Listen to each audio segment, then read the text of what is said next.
Hello दोस्तों, कैसे हैं आप लोग।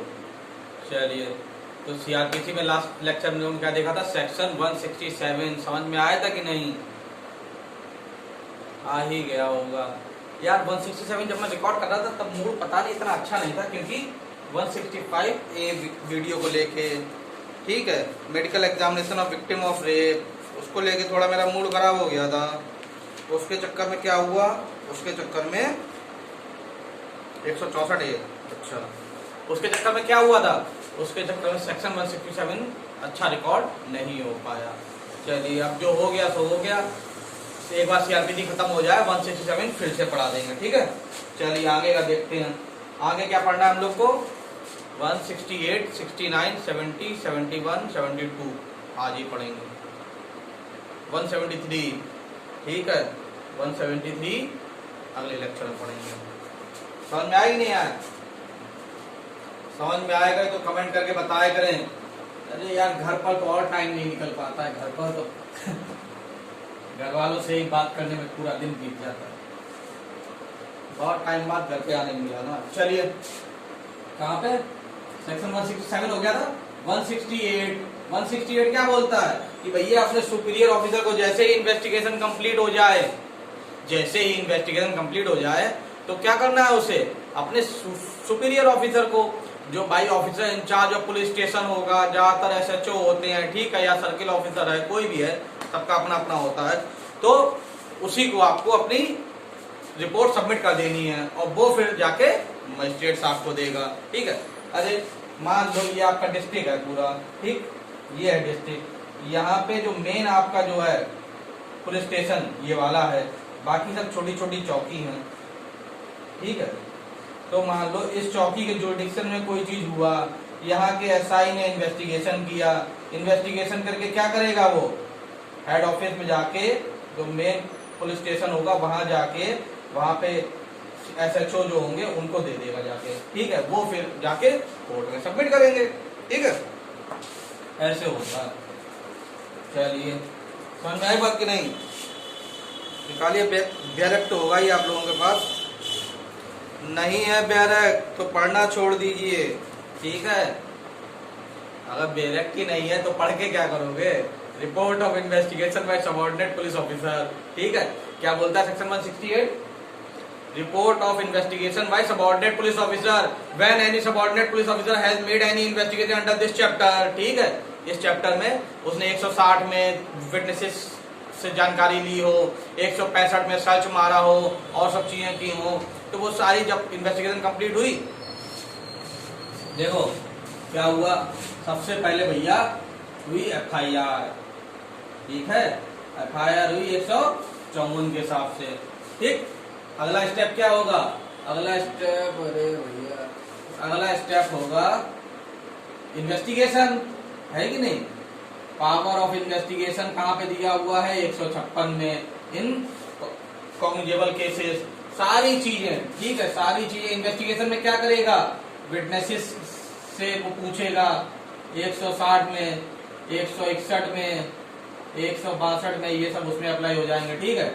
उसके अलावा क्या क्या है, मान लो सर्च किया है 165 में, ठीक, उसके बाद में क्या होता है, फिर वो फाइनल रिपोर्ट तैयार करता है।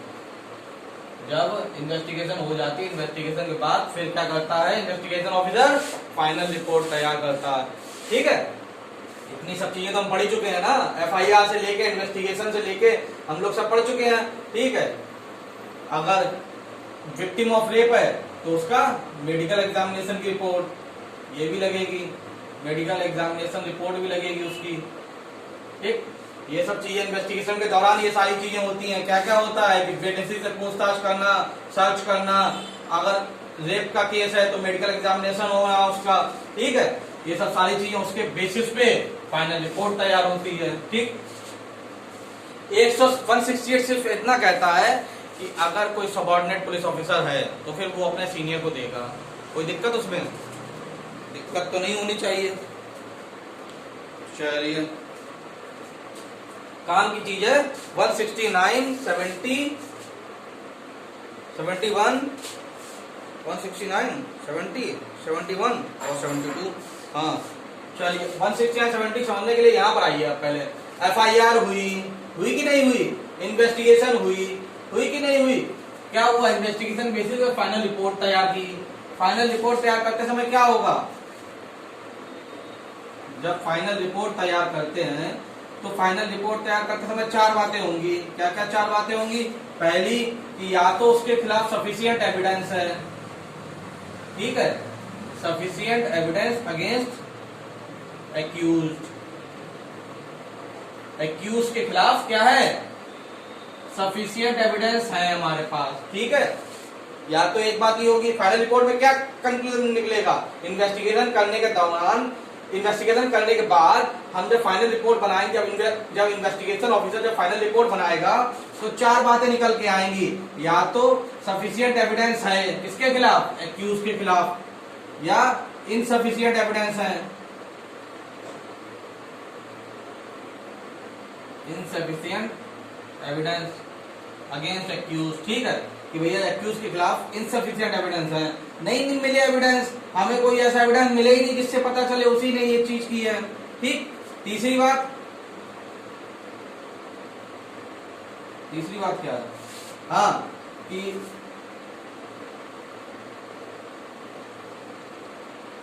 Offence not committed by accuse, मुझे ये पता चला भाई ऑफेंस तो हुआ है लेकिन एक्यूज ने नहीं किया है, किसी और ने किया होगा, ठीक है, offence not committed by accuse. चौथी बात क्या निकल के आएगी, नो ऑफेंस कमिटेड, कि भैया फर्जी एफआईआर है, कोई ऑफेंस ऐसा, नो ऑफेंस कमिटेड, कोई ऐसा ऑफेंस हुआ ही नहीं है। चलिए फिर से समझाते हैं क्या बात है भैया। देखो एफआईआर हुई ठीक है, वही एक बार बात रिव्यू करनी पड़े। चलिए फिर से सुनिए, एफआईआर होने के बाद क्या होगा, इन्वेस्टिगेशन होगी। इन्वेस्टिगेशन कैसे होती है आपको मालूम ही है, पूरा पढ़ चुके हैं। या तो वो विटनेसेस से पूछेगा, 160, 162 में सर्च भी कर सकता है, 165 में मेडिकल एग्जामिनेशन भी हो सकता है, 164A में अगर रेप विक्टिम है तो, ठीक। उसके बाद में इसी इन्वेस्टिगेशन के बेसिस पे इन्वेस्टिगेशन ऑफिसर फाइनल रिपोर्ट तैयार करेगा। फाइनल रिपोर्ट तैयार करते समय क्या बातें होंगी, चार बातें निकल के आ सकती हैं। पहली बात कि भैया इन्वेस्टिगेशन करी और हमें सफिशिएंट एविडेंस मिल गया उसके खिलाफ, एक्यूज के खिलाफ, है कि नहीं। मुझे चीजें, अरे जिस बंदूक से उसने चलाई, जब मैंने उसका सर्च किया वो बंदूक मिल गई, या विटनेसेस ने है, साक्षात विटनेस मिल गए जिन्होंने सामने सामने होते हुए देखा, है कि नहीं। पहली बात ये हो गई। अगर सफिशिएंट एविडेंस मिल गया अगेंस्ट द एक्यूज तो क्या करना है, तो अभी आगे बताएंगे। इनसफिशिएंट एविडेंस है, एविडेंस ही नहीं मिल रहा उसके खिलाफ, है कि नहीं, लगता तो है किसने किया होगा, लगता है, लेकिन मेरे पास कोई एविडेंस नहीं मिल रहा, अब क्या करें।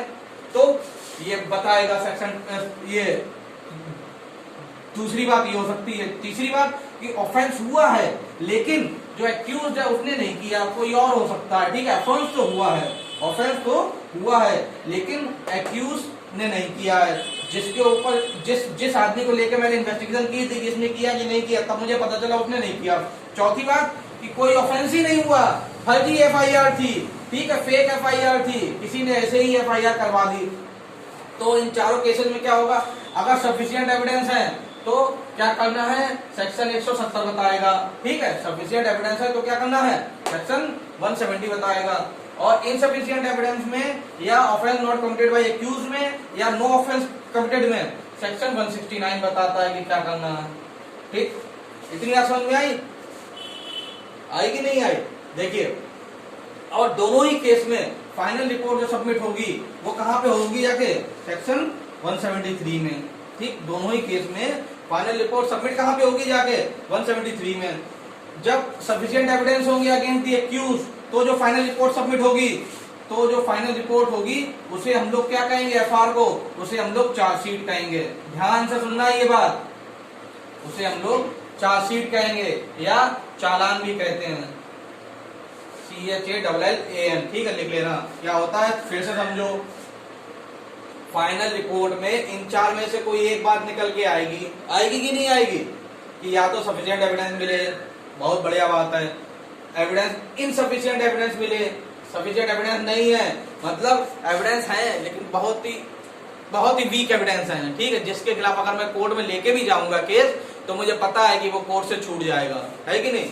अगर मैं एक्यूज को उन एविडेंस के बेसिस पे कोर्ट लेके भी जाता हूँ तो मुझे पता है कि जज साहब क्या करेंगे, मतलब इन्वेस्टिगेशन ऑफिसर को मालूम है कि जज साहब क्या करेंगे, इतने वीक एविडेंस में कुछ नहीं होगा उसका, तो फिर क्या करना है हमें। ठीक, अब ऑफेंस तो हुआ है लेकिन एक्यूज ने नहीं किया है, या चौथी बात इन्वेस्टिगेशन दौरान पता चला कि कोई ऑफेंस ही नहीं हुआ, फर्जी एफआईआर है।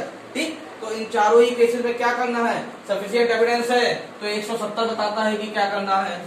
इनसफिशिएंट ऑफेंस या इन तीनों ही केसेस में सेक्शन 179 बताता है, लेकिन सबमिशन ऑफ फाइनल रिपोर्ट 173 में होती है। ठीक है, चाहे इसकी हो चाहे इन तीनों की हो। अगर वो सबमिशन ऑफ फाइनल रिपोर्ट अगर सफिशिएंट एविडेंस से रिलेटेड है, फाइनल रिपोर्ट सफिशिएंट एविडेंस से रिलेटेड है तो उसे चार्जशीट कहेंगे या चालान कहेंगे। समझ में आई बात। अगर वो इससे इन तीनों से रिलेटेड है तो उसको क्या कहेंगे, तो उसको क्लोजर रिपोर्ट कहेंगे, क्लोजर रिपोर्ट। बात आई समझ में, क्या कहेंगे, क्लोजर रिपोर्ट। अगर फाइनल रिपोर्ट जो है इन तीनों में से फॉल हो रही है, 169 में फॉल हो रही है तो इसको क्लोजर रिपोर्ट कहेंगे। क्लोजर रिपोर्ट में क्या वो लिख के भेजता है पुलिस ऑफिसर कि माय लॉर्ड मेरे पास वो इन्वेस्टिगेशन के दौरान मेरे पास इन सफिशिएंट एविडेंस कुछ नहीं मिला मुझे। ठीक है, या मुझे एविडेंस ये मिले हैं कि एक्यूज ने ये ऑफेंस नहीं किया है, या मुझे ये पता चला इन्वेस्टिगेशन के दौरान कि ऐसा कोई ऑफेंस हुआ ही नहीं है। फॉर एग्जाम्पल, आपने किसी से आपकी जो थी दुश्मनी थी, आपने क्या किया, उसके खिलाफ एक फर्जी एफआईआर थेफ्ट का केस कर दिया मान लो। ठीक है, मर्डर का कर दोगे तो बॉडी कहाँ से लाओगे, मर्डर का केस ऐसे थोड़े हो जाएगा। अगर आप किसी के ऊपर मर्डर का केस करना चाहते हैं तो सबसे इम्पोर्टेंट बॉडी कहाँ से आएगी, समझे कि नहीं। आपने थेफ्ट का केस किया, ठीक है, आपने थेफ्ट का केस किया किसी के ऊपर, इसका थेफ्ट का, ठीक, थेफ्ट के केस के दौरान क्या किया, पुलिस ऑफिसर ने सर्च किया 165 में। ठीक, सर्च के दौरान उन्हें कुछ नहीं मिला। जो चीजें आपने थेफ्ट में बताई थी कि मेरी ज्वेलरी चोरी हो गई और ये सब, और वो चीजें एक्यूज पे जब सर्च हुआ ना तब कुछ नहीं मिला, बाद में आप ही के पास वो चीजें रिकवर हो गई, तो क्या होगा, तो फिर ये इन्वेस्टिगेशन के दौरान पता चला कि भैया ये कोई ऐसा ऑफेंस थेफ्ट हुआ ही नहीं था, आपने फर्जी एफआईआर लिखवाई थी। ठीक है, इसलिए ये भी हो सकता है, चौथी रिपोर्ट ये भी तैयार हो सकती है कि कोई ऑफेंस ही नहीं हुआ। इतनी बात समझ में आई कि नहीं आई। चलो, अब क्या होता है, कंफ्यूजन ये आती है, ये फाइनल रिपोर्ट को कभी कभार आदमी क्लोजर रिपोर्ट को ही फाइनल रिपोर्ट बोलता है। फाइनल रिपोर्ट बहुत जगह बुक्स में आपको पढ़ने को मिल जाएगा कि क्लोजर रिपोर्ट किसे कहते हैं, कि जब फाइनल कंक्लूजन, जब आदमी इन्वेस्टिगेशन ऑफिसर इन्वेस्टिगेशन के बाद जो फाइनल कंक्लूजन में पहुंचता है, जो इन तीन में से कोई एक चीज निकल के सामने आती है, क्या कि इनसफिशिएंट एविडेंस है, एक्यूज ने वो ऑफेंस नहीं किया है या कोई ऑफेंस ही नहीं हुआ है। इन तीनों ही केसेस में पुलिस ऑफिसर क्या सबमिट करता है, 173 में क्लोजर रिपोर्ट सबमिट करता है। क्या करता है, क्लोजर रिपोर्ट सबमिट करता है। अगर सफिशिएंट एविडेंस होते हैं तो वो चार्जशीट सबमिट करता है। कुछ लोग क्या कहते हैं, कुछ राइटर्स क्लोजर रिपोर्ट को ही फाइनल रिपोर्ट कहते हैं। ठीक है, सीआर और एफआर एक ही रिपोर्ट को कहते हैं, लेकिन वो भी ठीक है, उसमें भी क्या है, ठीक है, ज्यादा वर्ड पे मत जाइएगा भाई साहब। जब हम कहेंगे कि इन्वेस्टिगेशन के बाद उसने फाइनल रिपोर्ट तैयार की, ठीक है, तो हम उसे फाइनल रिपोर्ट ही तो कहेंगे, और फाइनल रिपोर्ट में इन चार में से कोई एक चीज निकल के सामने आएगी, और तो कुछ सामने आएगा नहीं, है कि नहीं। तो फिर इसको अगर इन चारों को ही फाइनल रिपोर्ट बोल सकते हैं ना। फाइनल रिपोर्ट एक टाइप की, अगर उसमें एविडेंस मिल गया तो वो चार्जशीट बन जाएगी, एविडेंस नहीं मिला तो वो क्लोजर रिपोर्ट बन जाएगा, है कि नहीं। अगर वो क्लोजर रिपोर्ट सबमिट करता है, चलिए अभी 169 पढ़ते हैं, तब थोड़ा इसमें आगे देखते हैं जरा, समझ में आ रहा है कि नहीं आ रहा। अरे समझ जाओ यार, समझने के लिए है ही क्या, सुने इतना तो आसान है। अपने दोस्तों से शेयर किया करें भाई, बहुत लंबी रेस है, सीआरपीसी ऐसे खत्म नहीं हो पाएगी, अगर आप लोग शेयर नहीं करेंगे तो फिर समझ लीजिएगा यार। वैसे हकीकत में कोशिश तो मैं बहुत करता हूँ कि रोज लेक्चर रिकॉर्ड करता हूँ, लेकिन काम इतना ज्यादा पड़ जाता है, क्या बताऊं, टाइम निकालना बड़ा मुश्किल पड़ जाता है। मुझे लगता है फिर से मुझे घर से जाना ही पड़ेगा, यहाँ काम चलेगा, बहुत काम पड़ जाता है। चलो आइए भाई इसी पे दोबारा 169 क्या बोलता है 169?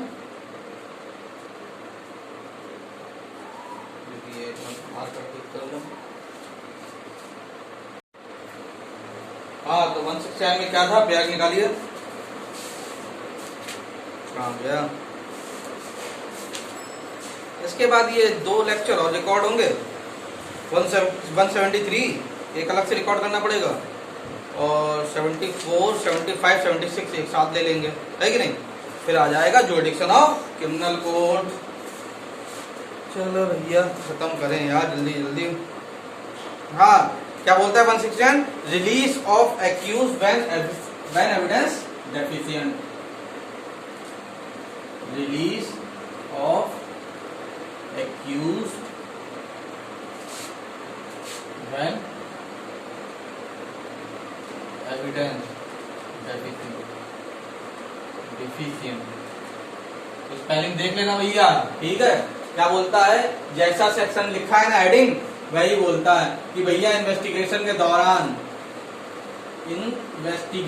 दौरान क्या हुआ, officer in charge of police station, officer in charge of police station को पता चला कि इसके खिलाफ, एक्यूज के खिलाफ क्या है, सफिशिएंट एविडेंस नहीं है, ठीक है। सफिशिएंट एविडेंस एक्यूज के खिलाफ क्या नहीं है, सफिशिएंट एविडेंस, इनसफिशिएंट एविडेंस है, इनसफिशिएंट एविडेंस है, तो वो क्या करेगा, तो फिर उसे रिलीज कर देगा, ठीक है, रिलीज कर देगा। और बॉन्ड भी भरवा सकता है कि जब जरूरत पड़ेगी मजिस्ट्रेट के सामने तो फिर आपको पेश होना पड़ेगा, ठीक है। एक बात ध्यान रखिएगा, पुलिस ऑफिसर के केस में हर जगह बेल के प्रोविजन में भी 438 में, 436 में, हाँ सब पुलिस ऑफिसर के पास भी बेल देने की पावर होती है, ठीक है, उसको एक्यूज को छोड़ने की पावर होती है। लेकिन हमेशा ध्यान रखिएगा पुलिस ऑफिसर के पास केवल तब तक के लिए पावर है जब तक वो मजिस्ट्रेट के सामने पेश नहीं किया जा रहा, ठीक है।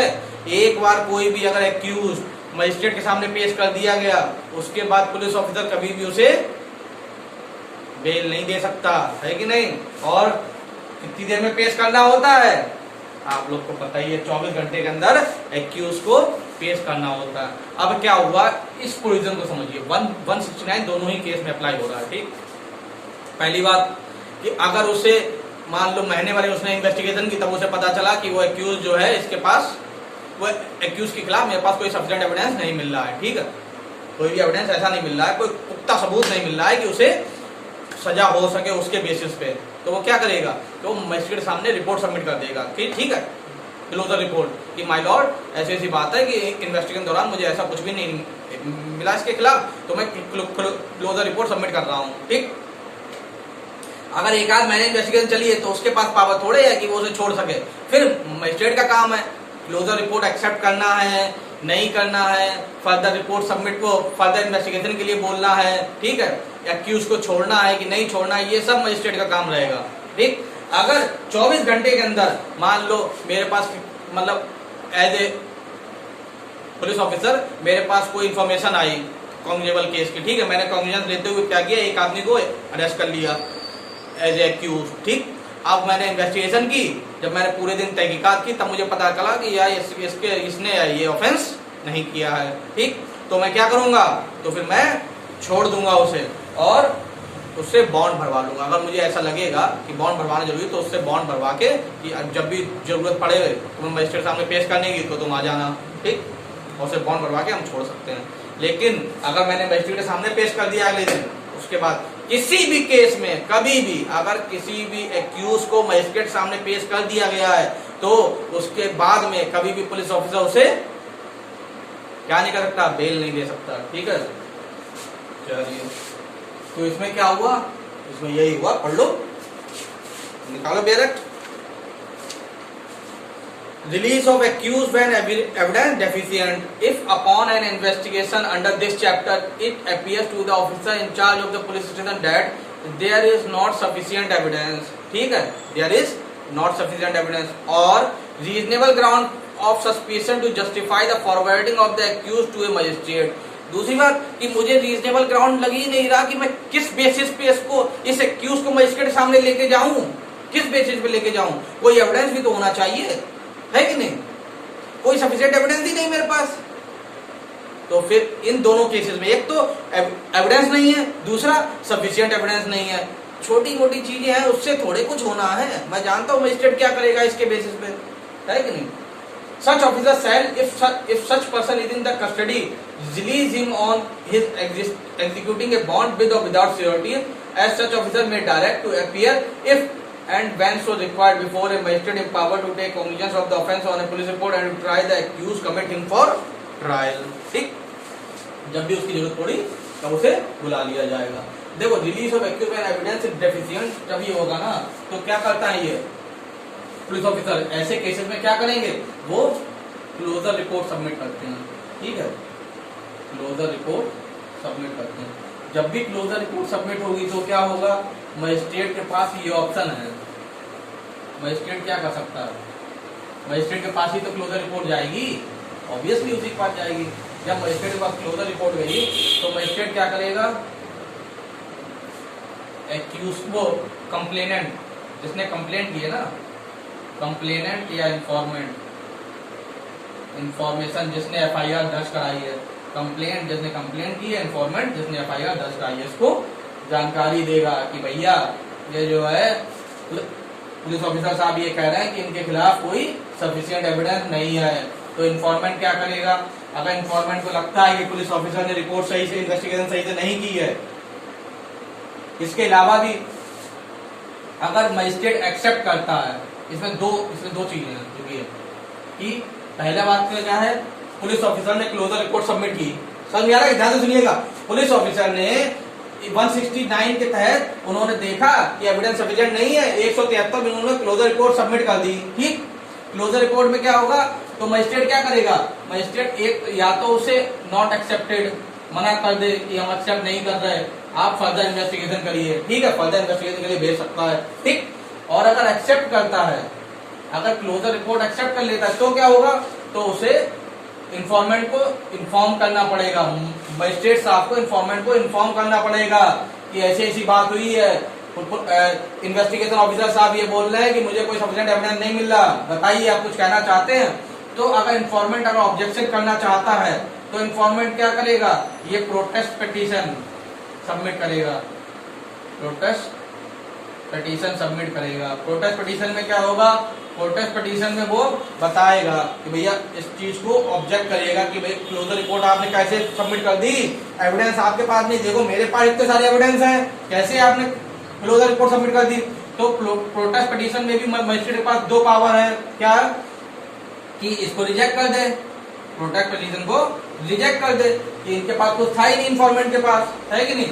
दूसरी बात, एक्सेप्ट कर ले, अगर एक्सेप्ट करता है तो कैसे, सेक्शन 200 के अंदर एक्सेप्ट कर लेगा और as a complaint case trial चालू हो जाएगा, है कि नहीं, as a complaint case trial 200 से चालू कर देगा अगर एक्सेप्ट कर लेता है। तो रिजेक्ट कर देता है तो क्या होगा, रिजेक्ट के केस में अब इंफॉर्मेंट क्या करता है, रिट डाल सकता है कि नहीं, चाहे हाई कोर्ट चाहे supreme court, high court supreme court writ डाल सकता है। और क्या कर सकता है, क्रिमिनल रिव्यू में भी डाल सकता है,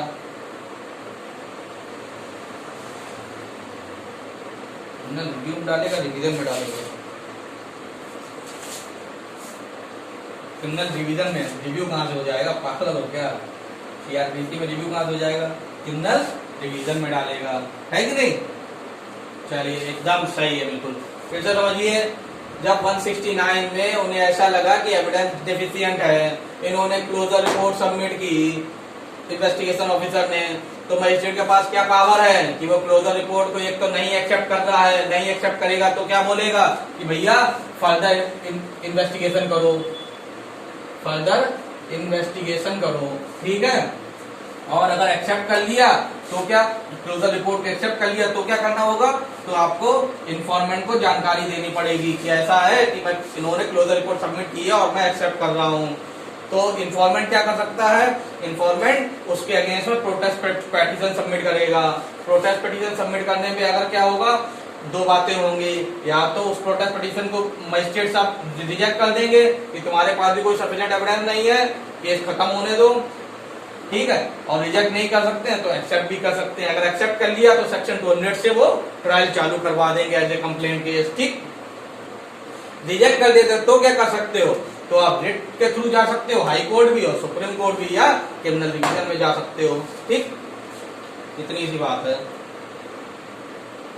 और कुछ, हाँ, अगर ये बताइए, ये क्लोजर रिपोर्ट मान लो सबमिट कर रहा है, ये क्लोजर रिपोर्ट इन्वेस्टिगेशन ऑफिसर साहब क्लोजर रिपोर्ट सबमिट कर रहे हैं, मजिस्ट्रेट साहब बोलते हैं ऐसा है क्लोजर रिपोर्ट हम नहीं लेंगे, आप चार्जशीट सबमिट करिए, आप चार्जशीट सबमिट करिए, ठीक है। तो क्या बोल सकते हैं मजिस्ट्रेट साहब, नहीं बोल सकते।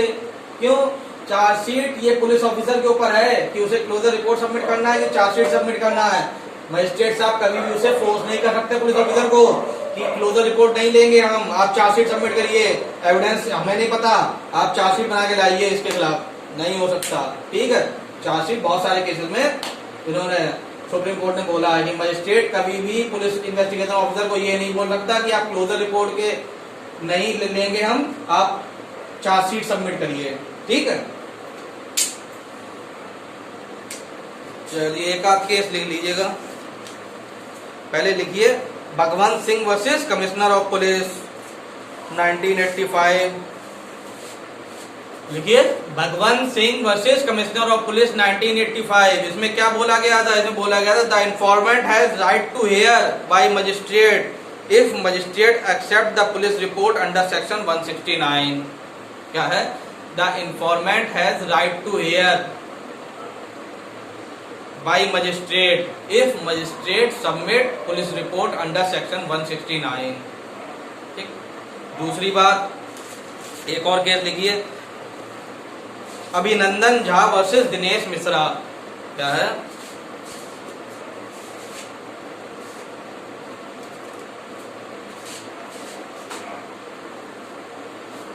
दिख रहा है, अभिनंदन झा वर्सेस दिनेश मिश्रा। इसमें क्या हुआ था, इसमें ये बोला था सुप्रीम कोर्ट ने, magistrate can not compel police officer to submit chargesheet, ठीक है, चार्जशीट को ही चालान नहीं बोलते। कितनी समझ में आई। चलिए केसेस, अब अगला सेक्शन देखिए, सेक्शन 170 बोलता है जब एविडेंस सफिशिएंट है कि नहीं, जब एविडेंस सफिशिएंट हो तब क्या करना है, cases to be send to magistrate when evidence is sufficient, ठीक। अगर केस को क्या करेंगे, फिर मजिस्ट्रेट को सामने सेंड कर देंगे, है कि नहीं, जब अगर एविडेंस सफिशिएंट होंगे उसके पास। If upon an investigation under this chapter it appears to the officer in charge of police that there is sufficient evidence on reasonable grounds that of a said, such officer shall forward the accused under custody to a magistrate empowered to take cognizance, ठीक है। पहली बात क्या है, अगर वो उसकी custody में है, पुलिस ऑफिसर की कस्टडी में, तो क्या करेंगे, मजिस्ट्रेट सामने पेश कर देंगे उसे, ठीक, जिसके पास कॉग्निजेंस लेने की पावर है। हाँ, custody to magistrate empowered to take cognizance of the offence upon a police report and try the accused or commit him for trial, ठीक। और if the offence is bailable and the accused is able to give security, shall take the security from him for his appearance before such magistrate on a day fixed and for his attendance from day to day before such magistrate until otherwise directed। अगर bailable offence है, कुछ नहीं है, section 170 clause 1 में दो बातें हैं। पहली बात कि अगर पहली बात तो सेक्शन 170 यही बात बोलता है कि जब सफिशिएंट एविडेंस है तो क्या करना है, तो पहली बात सफिशिएंट एविडेंस है तो उसको मजिस्ट्रेट के सामने पेश कर दो, वो मजिस्ट्रेट साहब के पास जिनके पास कॉग्निजेंस लेने की पावर है, पहली बात, ठीक है। दूसरी बात, अगर वो बेलेबल ऑफेंस है, ठीक है, बेलेबल ऑफेंस है तो आप उसे बेल भी दे सकते हैं बॉन्ड भरवाने के साथ साथ, कि जब जरूरत पड़ेगी, जब मैं तुम्हें बुलाऊं मजिस्ट्रेट सामने पेश होने के लिए, तब चुपचाप आ जाना, है कि नहीं? समझ में आया कि नहीं आया? कोई दिक्कत नहीं है। अगला पढ़िए। When the officer in charge of the police forward an accused person to a magistrate or take security of the person before such magistrate under this section, he shall send to such magistrate any weapon। ठीक, अब क्या होता है, अब जब वो उसे भेजेगा ना, जब एक्यूज को मजिस्ट्रेट साहब के सामने भेजेगा, जब इस बेसिस पे कि उसके पास सफिशिएंट एविडेंस है, तो वो क्या करेगा, तो फिर वो साथ साथ अगर कोई वेपन या कोई आर्टिकल कुछ सीज हुआ उसके पास से, भैया सफिशिएंट एविडेंस कैसे तैयार होंगे, मैंने मर्डर किया है तो मेरे खिलाफ सफिशिएंट एविडेंस कैसे तैयार होंगे, भैया जिस वेपन से किया है वो वेपन सामने लाओ, है कि नहीं? तो वो वेपन या कोई आर्टिकल, कोई भी ऐसी चीज है, कोई वीडियोग्राफी है, कुछ भी है, तो वो भी साथ साथ उसके मजिस्ट्रेट सामने पेश किया जाएगा। ठीक। And shall required complainant if any and so, और उसके साथ साथ अगर कोई, मैंने 160 में किसी विटनेस के अगर वो लिए हैं, बयान दर्ज किए हैं और सब चीजें हैं, ठीक है, तो वो सब भी चीजें हम साथ साथ पेश कर देंगे मजिस्ट्रेट साहब के सामने, ठीक है। कोई विटनेस है उसे भी पहुंचा दो साथ में, क्या दिक्कत है? ठीक, पढ़ लेना, इसमें कुछ भी नहीं है। और इफ द, थर्ड क्लास पढ़िए, if the court of the CJM is mention in the bond, अगर सीजेएम कोर्ट बॉन्ड में लिखी हुई है तो क्या करना है, तो such court shall be held to include any court to which such magistrate may refer the case. ठीक, तो जो सीजेएम कोर्ट लिखा हुआ था, सीजेएम कोर्ट ने किसी और कोर्ट को भेज दिया, ठीक है, तो वो कोर्ट भी मानी जाएगी और इन्फॉर्मेंट को जानकारी दी जाएगी कि ये केस अब इधर रेफर हो गया है। समझ में आई बात कि नहीं? कुछ नहीं है, ये सब बहुत हल्के हल्के सेक्शन है भाई। मेन चीज थी, कॉन्सेप्ट था, समझ में आया कि नहीं आया, बस वही समझ में आना चाहिए। इसको रीड मारिएगा एक आध बार, 2 बार रीड मारिएगा, तब समझ में आएगा। 2 बार रीड मारिएगा, अच्छे से समझ में आएगा। समझ में तो एक ही बार में आ जाएगा, आप लोग होशियार हैं भाई।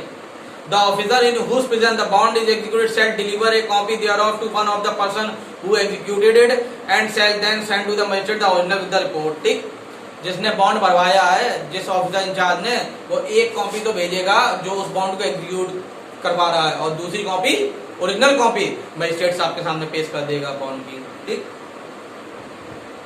चलो 171 क्या बोलता है, complainant and witnesses not to be required to accompany police officer and not to be subject to restrain.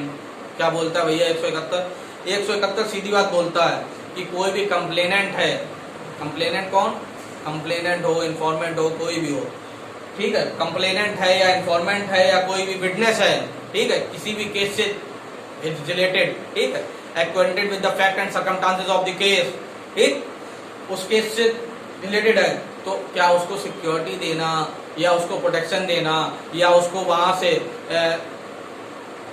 उसके घर से कोर्ट तक पहुंचाना, जिस दिन हियरिंग है जो उस दिन कोर्ट तक पहुंचाना, क्या ये सब के लिए पुलिस बाउंड है, या उसे ऐसी फैसिलिटी कोई मिल सकती है, या उसे फोर्सफुली कोर्ट पहुंचाया जा सकता है? फोर्सफुली क्या उसे कोर्ट लेके जा सकते हो? फोर्सफुली किसी को कोर्ट लेके जाओगे तो क्या होगा ये बताओ।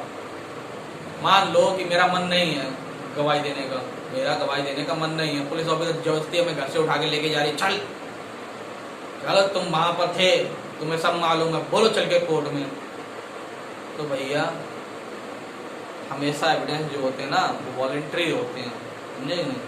वॉलंटरी होते हैं कि नहीं होते हैं? जबरदस्ती लेके जाओगे तो पता नहीं मैं सच बोलूं कि ना बोलूं, वॉलंटरी एविडेंस होते हैं भैया, ऐसे थोड़े जबरदस्ती उठा के फोर्सफुली हमें लेके जाओगे, है कि नहीं? दोनों ही बातें हैं, 171 में 2 बातें हैं। एक तो किसी भी विटनेस या कंप्लेनेंट को फोर्सफुली आप लेके नहीं जा सकते, रिस्ट्रेंट नहीं कर सकते, ठीक। दूसरी बात, पुलिस जो है बाउंड नहीं है उन्हें कस्टडी देने के लिए, उन्हें प्रोटेक्शन देने के लिए, ठीक, जब तक कोई स्पेशल ऑर्डर ना हो, है कि नहीं? तो आप किसी केस के विटनेस आए हैं तो इसका जरूरी नहीं है कि हमेशा जिस दिन हियरिंग होगी तो उस दिन पुलिस की जीप आएगी, आपको लेके जाएगी प्रोटेक्शन का, ऐसा कुछ नहीं है, समझे कि नहीं? ये आप कोई कम कंप्लेनेंट है, ऐसा कुछ नहीं है। जब तक कोई स्पेशल ऑर्डर पास नहीं होता आप विलफुली अपनी इच्छा से कोर्ट जाएंगे, अपनी इच्छा से आएंगे, ना पुलिस ऑफिसर कोई आपके साथ जबरदस्ती जाएगा और ना ही कोई जबरदस्ती आपके साथ कर सकता है, और ना ही आपको कोई प्रोटेक्शन मिली होगी, ठीक है, अगर जब तक कोई ऑर्डर पास नहीं होता। 171 इतना बोलता है। लेकिन अगर आप नहीं आ रहे हैं, ठीक है, अगर आपने बॉन्ड भरा है कि भैया हम आएंगे और फिर भी आप नहीं आए तो क्या होगा, तो आपके खिलाफ एक्शन होगा, समझे कि नहीं। देख इसका प्रूफ भी तो पड़ी, एक बार रीड मारते हैं। नो कंप्लेनेंट और witnesses on his way to any court shall be required to accompany a police officer or shall be subjected to unnecessary restraint or inconvenience or required to give security for his appearance other than his own bond। क्या करवा सकते हो, सिर्फ उससे एक bond sign करवा सकते हो, कोई पर्सनल बॉन्ड, कोई और से कोई सिक्योरिटी नहीं लोगे। Provide that if any complainant or witness refuses to attend or execute a bond as directed in section 170, the officer in charge of police station may forward him in custody to the magistrate, who may detain him in custody until he executes such bond or until the hearing of the case is completed।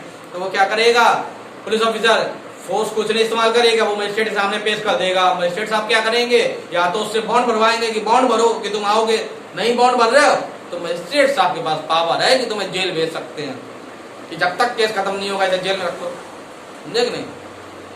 चलिए अब section 172 case diary, समझ में आ रहा है कि नहीं आ रहा है, समझ में ना आए तुरंत कमेंट करके बताया करिए, ठीक है।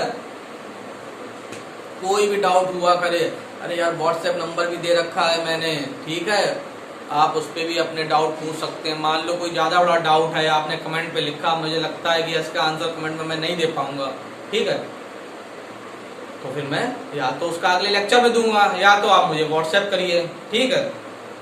और एक्सेप्शनल केसेस में कॉल भी कर सकते हैं, ठीक है, कॉल वॉल नहीं, सिर्फ व्हाट्सएप करिए, अरे कर लेना यार। चलो diary of proceeding in investigation, क्या उसका बोलते हैं सेक्शन, कभी भी पूछा जाए, क्या पूछा जाए कि केस डायरी या पुलिस डायरी सीआरपीसी में कहाँ दिया हुआ है, ठीक है, कभी भी पूछा जाए आपसे केस डायरी या पुलिस डायरी सीआरपीसी में कहाँ दिया हुआ है, तो क्या टिक मारेंगे, सेक्शन 172,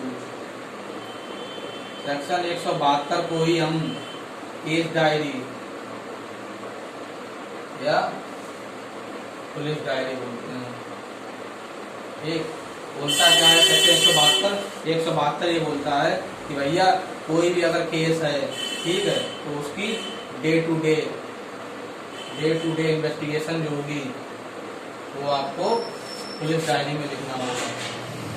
इन्होंने सिर्फ डायरी इस्तेमाल किया, जो डायरी जो स्टेट गवर्नमेंट द्वारा आपको दी हुई होगी, ठीक है, हर केस की एक अलग डायरी होगी, हर केस की अलग डायरी होगी, और कितने वॉल्यूम में है ये सब चीजें उसमें दी होंगी, ठीक है, नंबर ऑफ सीरियल नंबर होंगे उसमें, हर केस की अलग अलग डायरी होती है। एक्चुअली वो डायरी का फाइल होती है, समझे नहीं, हर केस की फाइल होती है। तो डे टू डे हियरिंग को लिखते हैं कि मैंने आज क्या किया, आज इस केस को रिलेटेड मैंने क्या किया, मैंने इससे पूछताछ की 165 को 160 में, ठीक है, मैंने यहाँ पर सर्च किया 165 में, ठीक, ये सब चीजें वो लिखेंगे। 160 या 65 नहीं लिखेंगे, वो केवल बात लिखेंगे, वो तो उन्हें पता ही है कि 160 में मेरे पास पावर है कि किसी भी विटनेस से मैं पूछ सकता हूँ, ठीक। ये क्या हुआ था, मेरे पापा की हार्डवेयर की शॉप है, ठीक है, हार्डवेयर की शॉप है, तो छोटे मैं अपनी शॉप पे बैठा हुआ था, छोटे मतलब 10th में होऊंगा मैं, तो मेरी शॉप के सामने ही एक्सीडेंट हो गया, मेन रोड सामने है, वहाँ एक्सीडेंट हो गया, तो उसकी डेथ हो गई थी शायद, एक्सीडेंट हुआ तो उसको वहाँ ले गए थे लोग हॉस्पिटल, तो वहाँ पर उसकी डेथ हो गई अगले दिन। बहुत तो वहाँ पर जो आसपास दुकानें थी ना उन्होंने बंद कर दी, आसपास जो और शॉप थी 2-3 ने बंद कर दी। हमने कहा मेरे इतनी बात समझ में क्यों ये बंद हो रही है, और मेरी शॉप पे भीड़ भी थी तो हमने बंद नहीं की, ठीक है। तो क्या हुआ, 2-3 घंटे बाद, 4 घंटे बाद एक पुलिस ऑफिसर आया, उसने तहकीकात करने लगा वो कि भाई उसने क्या लिखा, उसने अपनी डायरी में लिखा कि भैया ये रोड थी, ठीक है, इसके सामने यहाँ पर इधर एक्सीडेंट हुआ, उसने ऐसे लिखा, यहाँ पर एक्सीडेंट हुआ, ये वाली गाड़ी से इसका ऐसे, और यहाँ पर 2-3 शॉप थी, और इन्होंने बाकियों ने तो अपनी अपनी बंद कर दी थी, ठीक है, मेरी खुली हुई थी शॉप, तो उन्होंने अपनी डायरी में लिख दिया कि विशाल हार्डवेयर एंड पेंट की जो शॉप है वहाँ पे हमें ये जानकारी मिली कि ये एक्सीडेंट जो है ये ऐसे ऐसे हुआ, वो मुझसे पूछने आया, मैंने बता दिया, उसने अपनी डायरी में मेंटेन कर लिया। तो ये तब तो मुझे इतनी जानकारी थी नहीं कि ऐसा कुछ होता है, कि ऐसे डायरी होती है ये सब। तो ये आप लोग को ही मालूम होगा। तभी आसपास वाले कोई भी एक्सीडेंट होता है या कुछ भी मर्डर हो जाता है तो आसपास वाले दुकान बंद करके भाग जाते हैं। क्यों? क्योंकि कोई पुलिस ऑफिसर आता है तो कहते हैं कि भैया हमारी तो दुकान खुली नहीं थी। क्यों? वो जानते हैं कि एज ए विटनेस तुमसे पूछने आएंगे। तुम्हारे शॉप के सामने अगर कोई मर्डर होता है, किससे पूछने आएगा आदमी? आप ही से पूछेगा। क्यों? उन्हें डायरी मेंटेन करनी होती है, पूरा मैप बनाना होता है, कहाँ पे हुआ, आसपास किसके घर थे, किसकी दुकान थी, क्या है, ये सब चीजें। ठीक है, चलो पढ़ो, कुछ नहीं है इसमें। रीड मारो। Every police officer making an investigation under this chapter shall day by day enter his proceeding in the investigation in a diary setting forth the time at which the information reached him, the time at which he began and closed his investigation, the place or places visited by him and a statement of the circumstances ascertained through his investigation। क्या क्या लिखेगा? किस समय मेरे पास information आई, कब तक हमने investigation की, कहाँ कहाँ मैं इन्वेस्टिगेशन करने के लिए गया, क्या क्या चीजें मेरे सामने आई, वो सब चीजें वो उस डायरी में मेंटेन करेगा। 1A the statement of witness, ये 1A 1B जोड़े गए थे। कब जोड़े गए थे? 2009 में। ठीक। The statement of witnesses recorded during the course of investigation under section 161 shall be inserted in the case diary. अगर 160 में आपने विटनेसेस को बुला के जो स्टेटमेंट नोट किए हैं 161 में, वो भी केस डायरी में ही आपको फाइल में रखने होंगे। ठीक। The diary refer to in subsection 1 shall be a volume and duly paginated. ठीक, सही से पैजिनेटेड होगी, सीरियल नंबर लिखे होंगे, है कि नहीं? ऐसा नहीं 20 से एक आध पन्ने कोई गायब भी कर दे, ऐसा नहीं है। सीरियल नंबर लिखे होने चाहिए कायदे से। Any criminal court may send for the police diaries of a case under inquiry or trial in such court and may use such diary not as evidence in the case but to aid in the such inquiry or trial। वो case diary जो maintain की जाएगी ना, वो कोई evidence के रूप में इस्तेमाल नहीं की जाएगी। नॉट ए एविडेंस, ये एविडेंस नहीं माना जाएगा। ठीक है, लेकिन केवल क्रिमिनल कोर्ट के पास पावर है कि उस डायरी को मंगा कर वो चेक कर सकती है, अगर उससे कोई एड मिलती है तो। ठीक, बात समझिए। क्या जो पुलिस ऑफिसर जो day to day diary maintain कर रहा है, क्या इसको एविडेंस माना जाएगा? नहीं माना जाएगा। ठीक है, क्या कंप्लेनेंट उसे क्या एक्यूज को ये डायरी देखने का राइट है? क्या वो इसकी कॉपी मांग सकता है? नहीं मांग सकता है। ठीक है, क्यों नहीं मांग सकता? इसके और भी रीजन है। मान लो किसी ने मुझे इन्फॉर्मेशन दी, ठीक है, मान लो पुलिस ऑफिसर यहाँ पर एक्सीडेंट ना हुआ होता, मर्डर हुआ होता, तो मुझसे जानकारी लेने आता, तो मैं कहता देखो भैया जानकारी तो मैं दे दूंगा, लेकिन ये बात भूलनी नहीं चाहिए कि मैंने ये आपको जानकारी दी है। ठीक है, फालतू में कि जब तक कोर्ट में पेशी पहुंच ही ना पाऊँ, ये बहुत बड़े बाहुबली लोग हैं, फालतू मुझे नाप दें, है कि नहीं, टपका दें हमें, तो क्या होगा?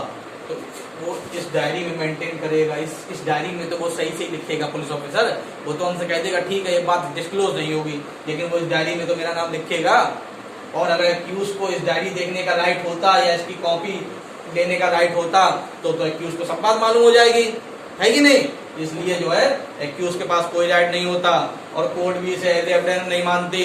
लेकिन कोर्ट अगर उसे जरूरत पड़ती है तो उस केस डायरी को मंगवा सकती है। ठीक, कोर्ट इवन जब कोर्ट मंगवा भी ले, कोर्ट उस डायरी को कोर्ट में मंगवा भी ले, फिर भी एक्यूज को वो डायरी देखने का राइट नहीं होता। लेकिन अगर कोर्ट ने इसको मंगवाया है तो उस डायरी को कॉन्ट्राडिक्शन करने के लिए, कॉन्ट्राडिक्ट द प्रीवियस स्टेटमेंट, उसके करने के लिए उसको इस्तेमाल किया जा सकता है। इतनी बात समझ में आई? वो लास्ट वाला पैराग्राफ बोलता है neither the accused nor his agent shall be entitled to call for such diaries, nor shall he or they be entitled to see them merely because they are referred to by the court. But if they are used by the police officer who made them to refresh his memory, or if the court uses them for the purpose of contradicting such police officer, the provision of section 161, 145 as the case may be of Indian Evidence Act shall apply। ठीक है, कि contradicting के लिए या collaboration या contradicting के लिए इस्तेमाल हो रही है तो क्या होगा? 145 और सेक्शन 145 और 165 161 of Indian evidence act apply हो जाएंगे। ठीक, चलिए इसमें से कुछ अंदर से नहीं पूछा जाता, इसमें से ऑब्जेक्टिव के हिसाब से कुछ केस नहीं बनता। ठीक है, सिर्फ डायरेक्ट पूछा जाएगा, कोई भी क्वेश्चन नहीं बनता कि केस डायरी कहाँ दिया, पुलिस डायरी कहाँ दिया हो। बाकी सब ये कॉन्सेप्चुअल है और जो कि क्लियर होना बहुत जरूरी है। ठीक है, अगर आपका ये पोर्शन वीक रह गया तो फिर आप क्या होगा, प्रैक्टिस तो आदमी सीख ही जाता है थोड़े टाइम में, लेकिन अगर आप इंटरव्यू में बैठे तो यहाँ से क्वेश्चन दागे जाते हैं और उन्हें पता चल गया कि ये पोर्शन तुम्हारा वीक है तो वो तुम्हारी रेल बना देंगे, है कि नहीं। तो इस पोर्शन को सही से समझिए। कुछ ना समझ में आए मुझे कमेंट करके बताइएगा, बिल्कुल ना समझ में आए फिर भी कमेंट करके बताइएगा। ठीक है, कि आपने बहुत ही बेकार पढ़ा है, मेरे कुछ समझ में नहीं आया, पता नहीं, खुद भी कंफ्यूज हैं, हमें भी कंफ्यूज कर रहे हैं। मैं तो कंफ्यूज नहीं हूँ, आप कंफ्यूज होते हैं। चलो ठीक है, फिर अगला 173 क्या है, report of police officer on completion of investigation. जब इन्वेस्टिगेशन कंप्लीट होगी तो रिपोर्ट जो सबमिट की जाएगी उसको क्या करना है, कैसे क्या होगा। ठीक, मतलब चार्जशीट, ठीक है, वो नेक्स्ट लेक्चर में। Thank you.